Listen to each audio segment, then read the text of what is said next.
when the silence screamed. It had been 9 years since Elaine married Darren. On paper, their life seemed flawless: a lakefront house in Minnesota, 2 golden retrievers, and a daughter who had just turned 7. To outsiders, they were the American dream, a picture-perfect family built on love and stability. But Elaine had always been someone who noticed the small things. The way Darren's smile didn't quite reach his eyes anymore.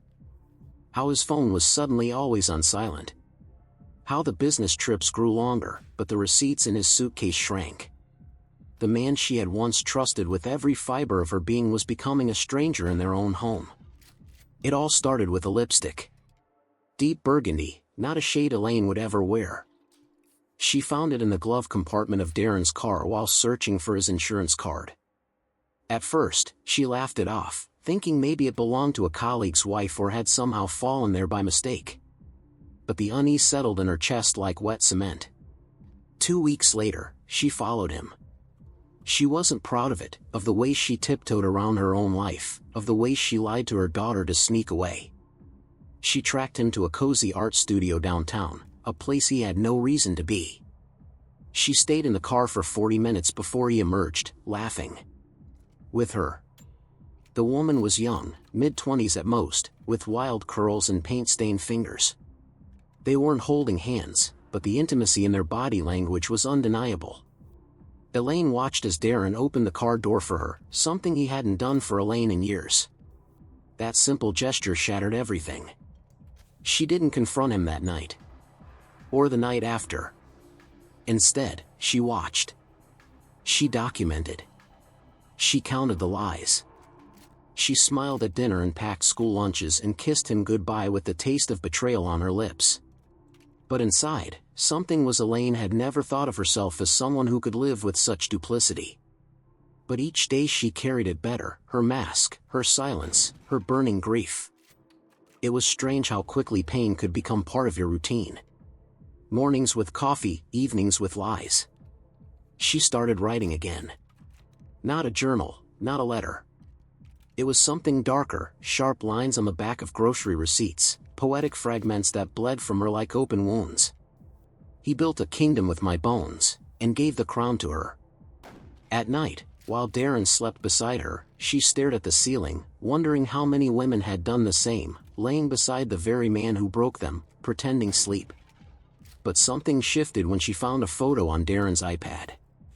A selfie, clumsy and playful. The young woman, the artist, with Darren's hoodie slung over her bare shoulders. She was in their lake house. Their house. That was the night Elaine stopped mourning. That was the night she became something else entirely. The next morning, she looked Darren in the eyes and smiled.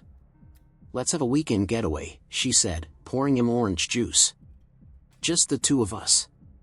We need to reconnect." He blinked, clearly startled. "Yeah? You're serious?" "I'm trying," she replied. "Aren't you?" He agreed, though guilt flickered behind his eyes like a candle trying not to go out. He had no idea she already knew everything. He had no idea she'd seen the text messages, the secret emails, even the digital receipt for the necklace he had bought, engraved with the other woman's initials. Elaine booked the cabin herself. A remote spot in the woods, one they had visited once before during the early years of their marriage. Back then, it was for love. Now, it would be for something else. She packed light. She brought wine, and the same burgundy lipstick she had found in his car. When Darren asked, "Since when do you wear that shade?" she just smiled and said, "Since I stopped pretending." The first night was quiet. The second, she confronted him. "I know," she said, pouring another glass of wine. "About her. About everything." Darren froze. "I've known for months," she continued, her voice calm. "I've seen the photos. The texts. The receipts. She wore your hoodie in our home."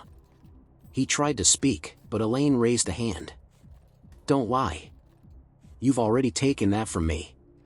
Let me have my truth." Then, she pulled a small box from her purse and placed it on the table. Inside was the necklace. The one meant for the other woman. How did you get this? He asked, panic rising. I had it redirected, she replied. You ordered it to our house. Not very smart, Darren. She stood, staring down at him. So, what do you want to do now? He didn't answer. He didn't have one. Because Darren never expected the storm to come from the woman he underestimated. Unraveling. And something else was awakening. The silence stretched between them, heavy and dangerous. Darren opened his mouth, searching for some excuse, some justification, but nothing came. For the first time, he looked at Elaine not as the naive wife he thought he could fool, but as someone he had truly never known. I didn't mean to hurt you, he finally muttered. Elaine laughed. Not loudly. Not cruelly. Just a soft, breathy, humorless sound. That's the first lie you've told tonight, she said. And the most pathetic. She turned toward the fire, tossing the necklace into the flames. The silver chain curled and blackened, the delicate heart charm bubbling into molten loss. She can't have what you bought with my pain, Elaine said, watching it burn. Darren sat back, his face pale, hands shaking. So what happens now? He asked. Elaine didn't look at him. I rebuild, she said. But not with you. Not for you. She walked to the bedroom, zipped her small overnight bag, and pulled her coat from the rack. Darren followed, stammering. You're just leaving me here? She turned in the doorway. No, Darren. You left me months ago. I'm just returning the favor. He stood on the porch as her car pulled away, surrounded by trees, by silence, by everything he thought he could get away with. The night swallowed him. Elaine didn't cry. Not this time. She turned up the music, drove through the fog, and didn't look back. For the first time in a long time, her reflection in the rearview mirror wasn't broken. It was reborn. The end.